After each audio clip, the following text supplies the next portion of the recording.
Acompáñenme en mi viaje por Egipto para descubrir la verdadera historia de una de las reinas más famosas de la antigüedad, Cleopatra. La belleza legendaria que casi puso al Imperio Romano de rodillas. Pero ¿quién era esta extraordinaria mujer? ¿Cómo llegó a gobernar uno de los más grandes imperios del mundo antiguo? ¿Y por qué con su muerte se puso fin a 3000 años de gobierno faraónico? Para averiguarlo, recorreré el desierto en busca de antiguas momias. Bajaré a las profundidades en busca de palacios en ruinas y me enfrentaré a un asesino real. Tú primero. Buscamos la verdad y llegaremos al límite para hacerlo.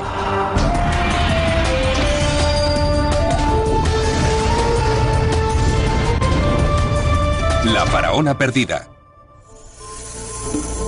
La cobra egipcia, una de las criaturas más letales del mundo antiguo. La cobra era temida y adorada por el pueblo egipcio. Simbolizaba la muerte y la inmortalidad, pero también es famosa por otra razón. Su veneno pudo haber acabado con la vida del último faraón del mundo antiguo. Soy Josh Bernstein y he venido a Egipto para conocer la vida de la legendaria reina Cleopatra. ¿Qué mejor forma de empezar que enfrentarnos cara a cara con su dramática muerte? Cuenta la leyenda que Cleopatra se suicidó permitiendo que le mordiera una serpiente venenosa. Si la historia es cierta, la serpiente en cuestión probablemente fue esta, la cobra egipcia. ¿Cuánto es esto? 100 miligramos. ¿100 miligramos? 100 miligramos. ¿Y a cuántas personas podría matar? A 5. ¿5 personas? 5. Si me mordiera, ¿cuánto tardaría en morir? 1 hora. ¿1 hora? ¿Este es el tipo de serpiente que mató a Cleopatra? Eso dicen. Y ese es el problema. Todo lo que sabemos sobre Cleopatra se debe a que su historia ha sido contada durante siglos por historiadores y por Hollywood. La versión más duradera del mito procede de un antiguo historiador llamado Plutarco. Escribe sobre una hermosa y despiadada reina. Para satisfacer su ansia de poder, Cleopatra seduce a los grandes líderes del Imperio Romano. En una época en la que Roma y Egipto estaban enzarzados en una lucha por la supremacía, sus aventuras amorosas impactaron al mundo antiguo. Pero ¿cuánto de lo que sabemos sobre la legendaria reina es cierto? Hay que tener en cuenta que la historia de Cleopatra fue escrita por sus enemigos, los conquistadores romanos. Así que nos va a costar trabajo diferenciar la ficción de la realidad. Mi búsqueda comienza en la ciudad de Alejandría, en la costa norte de Egipto. Hace 2000 años esta era la capital del país, sede del gobierno de Cleopatra. Me dirijo a la biblioteca más famosa del mundo, la Biblioteca de Alejandría. Desgraciadamente, el antiguo edificio y todo su contenido fueron destruidos hace siglos. Ello significa que la historia de Cleopatra, escrita por sus compatriotas, se perdió para siempre. Pero puede haber otra fuente. Voy a reunirme con el historiador egipcio Okasha el-Dali para averiguar más. Esta es la biblioteca más impresionante que he visto. Esta es la moderna Biblioteca de Alejandría. Alberga una colección muy especial de manuscritos antiguos. Okasha se dedica a estudiar textos árabes medievales. Largo tiempo ignorados por los eruditos occidentales, le han revelado una imagen totalmente diferente de la reina egipcia. Permítame empezar por la perspectiva romana. ¿Cómo es descrita por sus contemporáneos romanos? No les gustaba. Temían su poder. De hecho, los romanos retrataron a Cleopatra como una coqueta seductora, empeñada en conquistar Roma y dominar el mundo.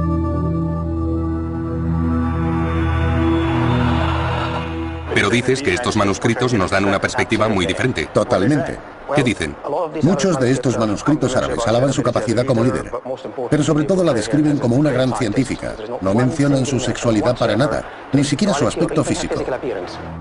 A pesar de que estos textos fueron escritos mucho después de la época de la reina, están basados en papiros perdidos y documentos escritos por sus propios intelectuales. Este relato del año 900 de nuestra era es típico. Era una gran filósofa. Apreciaba la compañía de eruditos y escribió varios tratados sobre medicina, cosmética y otras ramas del saber. Entonces, ¿por qué los romanos la describían como una hermosa seductora, mientras que en los textos árabes es una respetada intelectual? Por dos motivos. En primer lugar, los romanos debían odiar la idea de una mujer poderosa, mientras que los árabes estaban más acostumbrados a tener a mujeres como gobernantes o reinas. No se sentían amenazados por una mujer como Cleopatra. ¿Pero era una mujer hermosa? Ven conmigo y decídelo por ti mismo. De acuerdo. Okasha me ha traído al Museo Grecorromano, donde dice que puedo conocer a la verdadera Cleopatra. Estamos seguros, casi al 100%, de que esta es Cleopatra VII, nuestra famosa reina. Por fin nos conocemos. Esta Cleopatra no es la hermosa mujer que Hollywood nos ha mostrado. Pero, Okasha, ¿cómo sabemos que se trata de Cleopatra? No estamos seguros al 100% de la mayoría de las estatuas reales de ese periodo. No obstante, debido a la similitud de esta figura con sus conocidas y bien documentadas monedas, podemos asegurar que esta es Cleopatra VII. Vamos a ver las monedas para que puedas juzgar por ti mismo. Hemos obtenido un permiso especial para entrar en la cámara de seguridad del museo. Aquí se guardan bajo estrictas medidas de seguridad monedas acuñadas en el antiguo Egipto. Okasha me muestra una serie de monedas acuñadas durante el reinado de Cleopatra. ¿Todas estas monedas pertenecen a la dinastía tolemaica? Desde Ptolomeo I hasta Cleopatra. Estas llevan su cara grabada. Sí, 7 de ellas. No todas están bien conservadas, como puedes ver. Pero estas dos últimas están mejor. Aquí está. Es una imagen muy similar a la estatua que acabamos de ver. Y dices que era una imagen autorizada, que ella la vio. Normalmente la acuñación real tenía que ser aprobada en palacio por representantes de la reina o el propio monarca. Cleopatra debió dar el visto bueno. Mirándola bien no es tan atractiva. Esto está convirtiéndose en un misterio. Obviamente hay dos historias muy diferentes de Cleopatra, y para averiguar cuál es la verdadera, tengo que saber algo más de su vida, su dinastía y el imperio que gobernaba. A continuación viajaré a una antigua necrópolis para descubrir los secretos de una de las momias más bellas del mundo.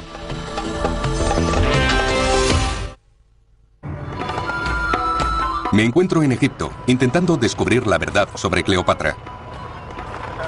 Hasta ahora he descubierto dos retratos muy diferentes de la reina egipcia. Uno procede de antiguas fuentes romanas, que la describen como una hermosa mujer que utilizaba su encanto en vez de su ejército para robar los corazones de César y Marco Antonio. El otro, descubierto en antiguos textos árabes, la retrata como una extraordinaria gobernante, filósofa y científica. Es una descripción muy diferente de la de los romanos. Así es. Para llegar al fondo de este misterio, necesito saber más sobre Cleopatra y su dinastía. Y sé exactamente a dónde ir. Este es el Museo Egipcio de El Cairo. Alberga la mayor colección del mundo de objetos del antiguo Egipto. Voy a encontrarme con un viejo amigo, el Dr. Zahi Hawass, secretario general del Consejo Supremo de Antigüedades. Dr. Zahi, si alguien es capaz de guiarme hasta la verdadera Cleopatra, ese es Zahi. ¿Cómo estás? Te veo muy bien. Igualmente, estás fantástico. Gracias. ¿Y tu sombrero? Luego te lo enseño. Bien, esta vez se trata de Cleopatra. Vamos a ver unas cuantas cosas de Cleopatra. Lo más importante, Josh, es que no era egipcia, sino griega. ¿Y cómo una mujer griega llegó a tener tanto poder en Egipto? Todo comenzó cuando Alejandro Magno llegó a Egipto y se estableció en Alejandría. Zahi me cuenta que fue Alejandro Magno quien estableció la supremacía griega en Egipto. Tras su muerte, el general Ptolomeo se convirtió en el primer faraón griego. Sus descendientes gobernaron durante los siguientes 300 años. Este museo alberga obras de arte de este periodo. ¿Qué tipo de cambios culturales debieron tener lugar para que la dinastía tolemaica pudiera gobernar con éxito en Egipto? En primer lugar, hicieron algo muy inteligente. Intentaron combinar a los dioses egipcios con los griegos. Y en segundo lugar, si observamos los templos, eran totalmente egipcios. No construyeron templos griegos sino egipcios porque estaban gobernando en Egipto. En vez de imponer valores y tradiciones griegas a la antigua civilización, la dinastía de Cleopatra trabajó para asegurar su posición convirtiéndose en egipcia. Mira a este faraón. No es egipcio. Tiene rostro griego. Pero el memes es el tocado egipcio, igual que el estilo del cuerpo y la falda. Este es uno de los mejores ejemplos de cómo vivieron los miembros de la dinastía tolemaica en Egipto, adaptándose. Los griegos se adaptaron a la cultura egipcia en vida, pero ¿qué hay de la muerte? Josh, creo que lo mejor será que te lleve a Saqqara. Allí tengo una pequeña sorpresa para ti. Pero vamos a cambiarnos de ropa. Ponte tu uniforme. Yo cogeré mi sombrero y nos iremos. ¿Vámonos?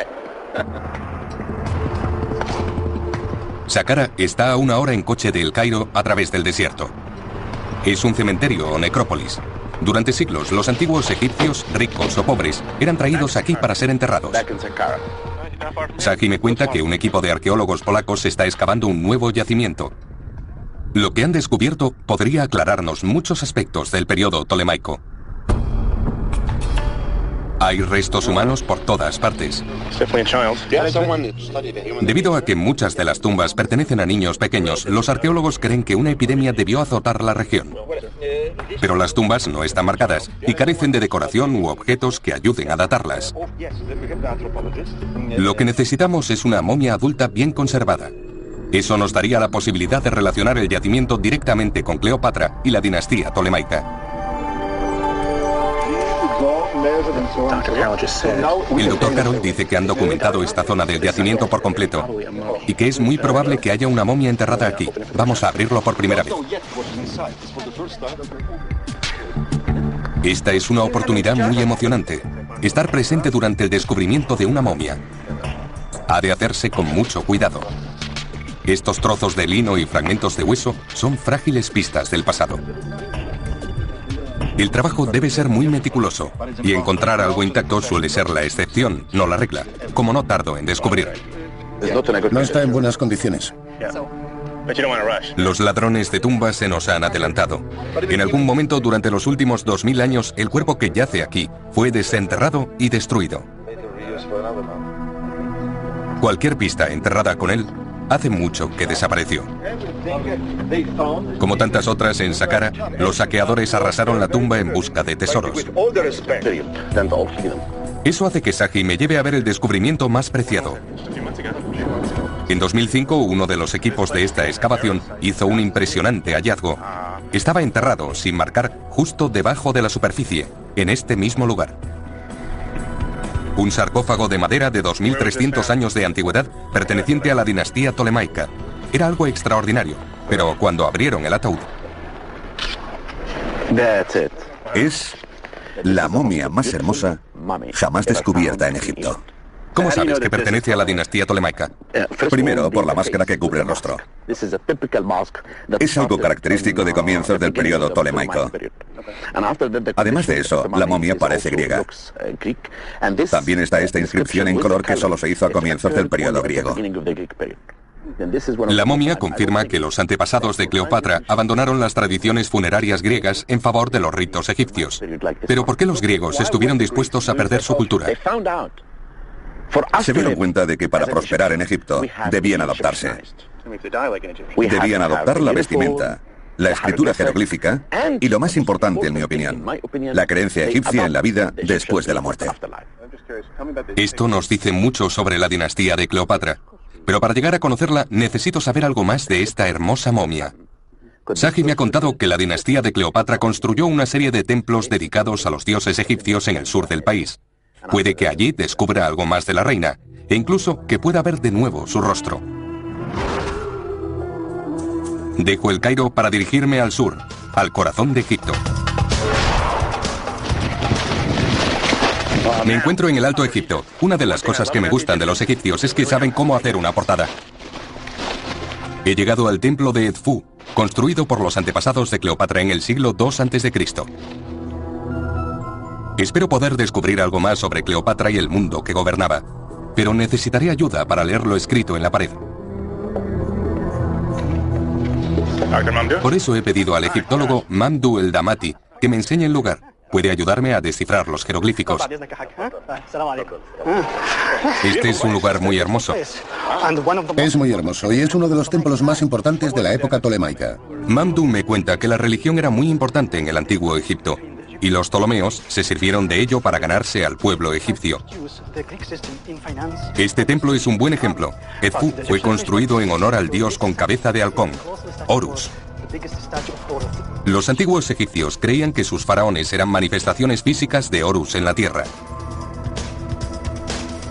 Aliándose con Horus, los ptolomeos se afirmaban como dioses, y como tales tenían el derecho de reinar sobre el pueblo egipcio.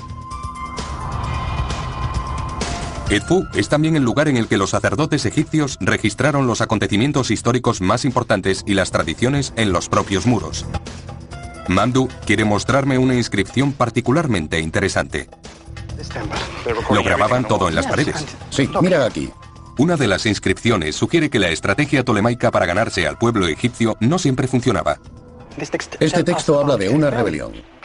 Y no fue una rebelión menor. Abarcó el reinado de dos faraones, del 205 al 186 a.C. ¿Este asno significa rebelión? ¿Era normal que hubiera rebeliones? Era muy común. Era corriente. Estos jeroglíficos nos indican que hubo intentos esporádicos de derrocar a los gobernantes griegos. Aquí tenemos la representación del rey. Siempre tenemos los dos cartuchos del rey. Y este nombre indica de quién se trata. Sí, cuando comenzó la rebelión separaron los trabajos. Eso nos indica este cartucho. Lo sabemos porque está vacío. Debido a la rebelión, porque no sabían quién iba a ganar. Claro, podía ser el rey en Alejandría o la rebelión. Aquí también lo hicieron. Ni siquiera pusieron cartucho.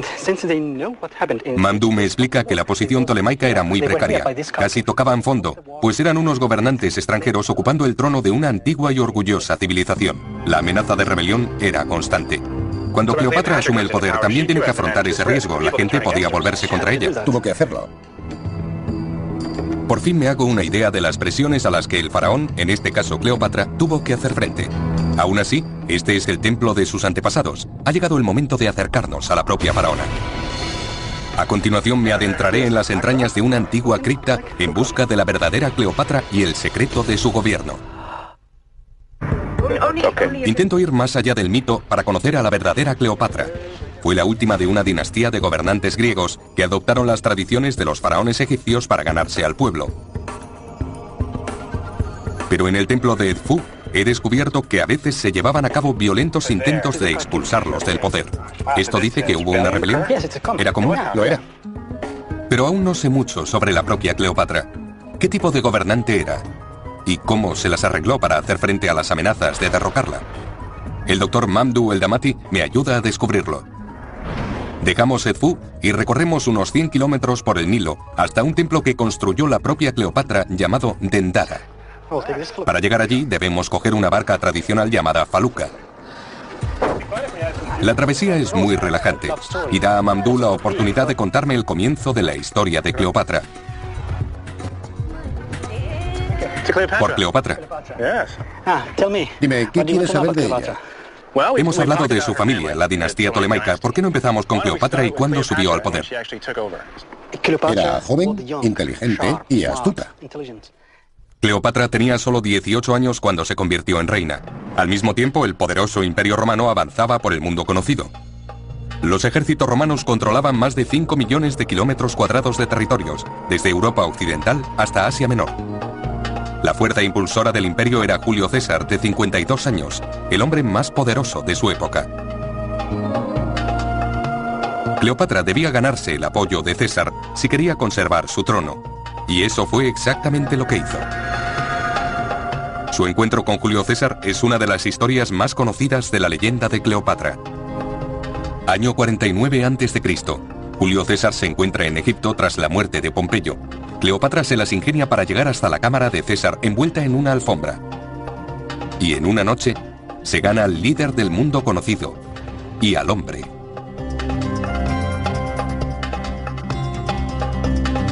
Como resultado de la relación, nace un hijo llamado Cesarión, el primer y único hijo de César. Así que una chica de 21 años se cuela en el dormitorio del hombre más poderoso del mundo. ¿Sucedió en realidad?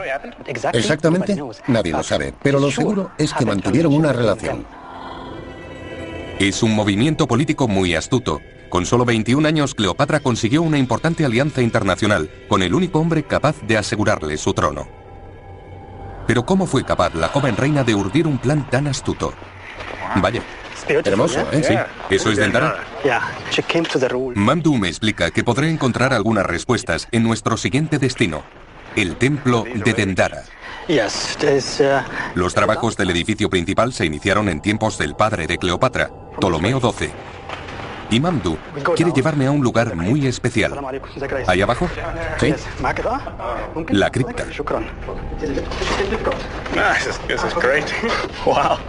Es muy estrecho. Mira esta escena de aquí. Esto es por lo que hemos venido. Este es el padre de Cleopatra, el rey Ptolomeo XII. Estoy mirando la cara al padre de Cleopatra. Es muy probable que la joven reina anduviera alguna vez por estos pasillos. En el último año reinaba junto con su hija Cleopatra. ¿Fueron corregentes? ¿Durante cuánto tiempo gobernaron juntos? Un año, el último de su reinado. Cleopatra fue preparada para convertirse en reina. Aprendió a ser faraona y lo hizo mucho mejor que él. ¿Lo hizo mejor que él? Mamdouh me explica que Cleopatra fue muy popular entre el pueblo egipcio. La clave de su éxito bien pudo residir en su astuto entendimiento de la lengua y la religión egipcias. Esta es Cleopatra, representada en la forma de Isis. Representándose como la diosa más querida del mundo antiguo, Cleopatra se ganó a su pueblo. También fue la única reina que aprendió la lengua egipcia, la única reina tolemaica. Tenía poder político como faraona y el hecho de que el pueblo la respaldara le daba aún más poder en el país. Así es. Asimilando las lecciones de 300 años de gobierno tolemaico, Cleopatra aprendió a dominar el arte de las relaciones públicas. Pero a pesar de que había logrado ganarse a su pueblo y al dictador romano, el resentimiento contra la reina egipcia y Julio César se extendía por Roma. Año 44 a.C. La situación cambia de repente. César es asesinado, apuñalado en las escaleras del Senado de Roma. Nunca sabremos si la joven reina lloró la pérdida de un amante o de un aliado, pero una pista en Dendara nos sugiere que su ambición de gobernar el mundo permanecía intacta. Es una especie de propaganda encargada por la propia Cleopatra. Cuéntame, Mamdouh, ¿de qué se trata? Es la escena principal de Cleopatra y su hijo Cesarión. Cleopatra aparece en pie tras el hijo que tuvo con César, Cesarión. Así lo muestra como futuro gobernante de Egipto. No solo faraón, sino Dios rey de Egipto. Se trata de una declaración pública. Cesarión es hijo de Julio César y su legítimo heredero. Parece que tendré que volver a Alejandría. Cleopatra podría haberse venido abajo tras la muerte de César, pero en vez de ello reclama a través de su hijo el gobierno de los dos imperios, Egipto y Roma. Una mujer ambiciosa.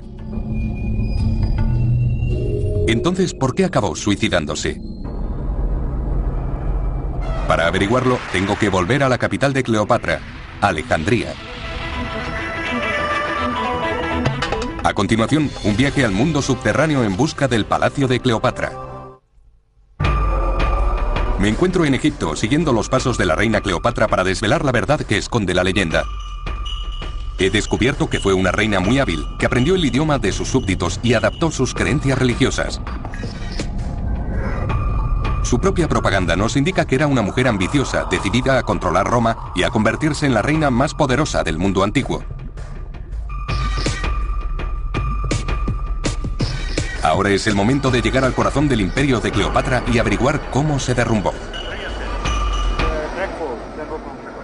Vuelvo a Alejandría, sede de la dinastía de Cleopatra en Egipto.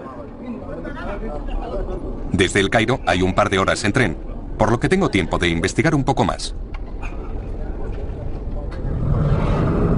Tras el asesinato de César, Roma se sumió en una crisis. Dos hombres se hicieron con el poder y dividieron el imperio. Octavio, el heredero proclamado de César, recibió el control de las provincias occidentales, y Marco Antonio, su leal colaborador, recibió los dominios orientales. Entretanto, Cleopatra se había quedado sin aliado. El testamento de César no hacía mención a su hijo egipcio, Cesarión. Sin el apoyo de Roma, su reinado y sus ambiciones estaban condenados al fracaso. Una vez más, la leyenda de Cleopatra nos habla de una seducción espectacular. Tras haber perdido a su protector, César, La reina, de tan solo 25 años, decide ir tras Marco Antonio. Organiza un espectacular encuentro y se enamoran. La verdad pudo ser mucho menos romántica. Cleopatra necesita que Marco Antonio proteja sus intereses del expansionismo del Imperio Romano. Pero Marco Antonio tiene sus propios planes. El joven soldado es un líder atractivo y querido, pero su posición en Roma depende de su capacidad para ganar guerras para el imperio. Para ello, necesita dinero. Y Cleopatra es una reina muy poderosa que gobierna una de las ciudades más ricas del mundo mediterráneo.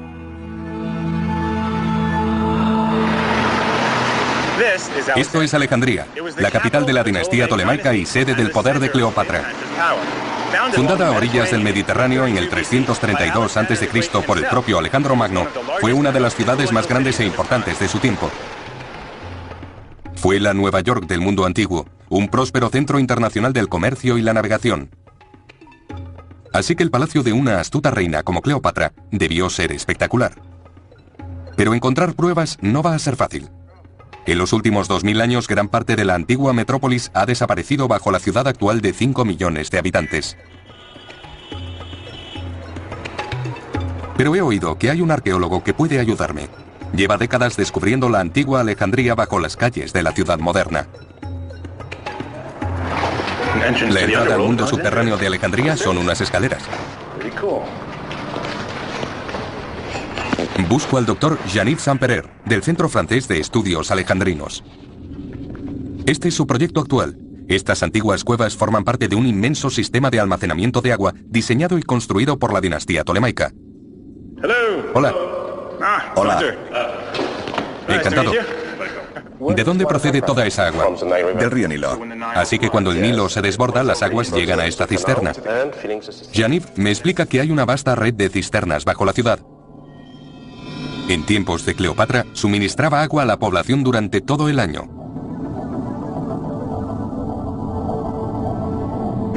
Si todas estas cisternas estaban llenas de agua, ¿cuánta gente vivía en Alejandría? Creemos que la población rondaba el medio millón. ¿Medio millón? Era la ciudad más grande del Mediterráneo. Y todos bebían de esta agua. Medio millón. Para la época era enorme, casi tan grande como Roma. Esto cambia mi perspectiva sobre Cleopatra. Su capital no solo era opulenta, sino que rivalizaba con Roma. Ella era mucho más que una simple seductora a los ojos de los romanos. Era una amenaza. Estas cisternas nos muestran cómo era el mundo que heredó Cleopatra. Pero quiero encontrar el palacio que se construyó. Y Jean-Yves sabe dónde está. Ha descubierto una serie de mapas del siglo XVIII que cree que marcan su emplazamiento. Jean-Yves, ¿dónde está el palacio de Cleopatra? Exactamente aquí, y parte está sumergido. ¿Acabó bajo el agua? Hubo un gran terremoto, el 21 de julio del 365 de nuestra era. ¿Un terremoto? Un gran terremoto. Así que un terremoto destruyó el palacio en el siglo IV después de Cristo. Pero teniendo en cuenta la escala monumental a la que Cleopatra hacía las cosas, es muy probable que aún haya restos. Si quiero encontrarlo, voy a tener que mojarme y encontrar a alguien que me ayude. Ya sé a quién llamar. Resulta que dos de los mejores exploradores submarinos del mundo se encuentran aquí, en Alejandría. John Chatterton y Richie Kohler, mis amigos de Detectives de las Profundidades. Y siempre están dispuestos a los desafíos. Ya lo hemos arreglado todo con la tienda de submarinismo. Solo tenéis que darnos algo más de información de dónde queréis sumergiros. Tengo una idea general de dónde quiero hacerlo. Os dejo a vosotros decir cómo. Los submarinos de Detectives de las Profundidades han venido hasta aquí para descubrir los restos de una de las 7 maravillas del mundo antiguo, el Faro de Alejandría. Pero han accedido a ayudarme para encontrar el palacio de Cleopatra I. John y Richie son los mejores en su trabajo. Este debió ser el centro de la capital de la dinastía tolemaica durante 300 años. El puerto de Alejandría es un yacimiento arqueológico. El submarinismo está estrictamente controlado. Pero el Consejo Supremo de Antigüedades nos ha dado el visto bueno. Con el paso de los años, se han llevado a cabo una serie de excavaciones y se ha descubierto lo suficiente como para convencer a los arqueólogos de que el palacio está aquí. Entonces, ¿empezamos por esta zona? ¿Tiene sentido? Una vez que nos hagamos una idea de lo que hay ahí abajo, saldremos a la superficie, nos reagruparemos y volveremos a sumergirnos. Vamos a sumergirnos. Nos han dicho que el tiempo y la naturaleza han destruido gran parte de lo que yace bajo la superficie, pero podríamos tener suerte. Gracias, amigo. Es el momento de la verdad. Dios, ¿estás listo? Vamos allá. Cleopatra fue una de las faraonas más importantes del antiguo Egipto. Es hora de ver qué queda de su legado. A continuación, la inmersión. Los detectives de las profundidades y yo buscamos el palacio de Cleopatra, y para ello nos sumergiremos en el puerto antiguo de Alejandría. Sigo la pista de la auténtica Cleopatra. Hasta ahora he descubierto a una inteligente y ambiciosa reina que gobernó un próspero imperio que rivalizó con Roma. Entonces, ¿por qué se vino todo abajo? ¿Cómo acabaron con su muerte 3000 años de gobierno faraónico? He venido a Alejandría, su capital, con la esperanza de descubrir algo más de su palacio real. Pero hay un problema. En el 365 después de Cristo, la mayor parte del legado de Cleopatra fue destruido por un fuerte terremoto. Ahora todo lo que queda se encuentra bajo el agua, en el puerto de Alejandría. Para verlo, tendré que mojarme. Me encuentro con John Chatterton y Richie Kohler, de Detectives de las Profundidades, que van a ayudarme a llegar al fondo del misterio. ¿Vamos?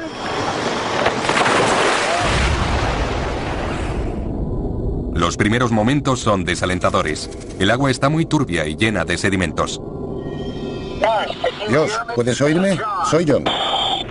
Sí, te oigo, John. Esperábamos tener mala visibilidad, pero esto está realmente oscuro. Cuando bajamos 2 metros, el agua se vuelve un poco más clara. Pronto veremos muchos objetos cubiertos de sedimentos y algas. Dios, es difícil determinar cuáles son objetos hechos por el hombre y qué es el fondo marino natural. Miles de años de sedimentos marinos han cubierto toda la superficie aquí abajo. Pero algo llama la atención de Richie. Esperad un momento a que se asiente el fango. Se puede ver un camino. Nuestro primer objetivo. Nos han dicho que un camino de piedra blanca llevaba hasta el palacio de Cleopatra.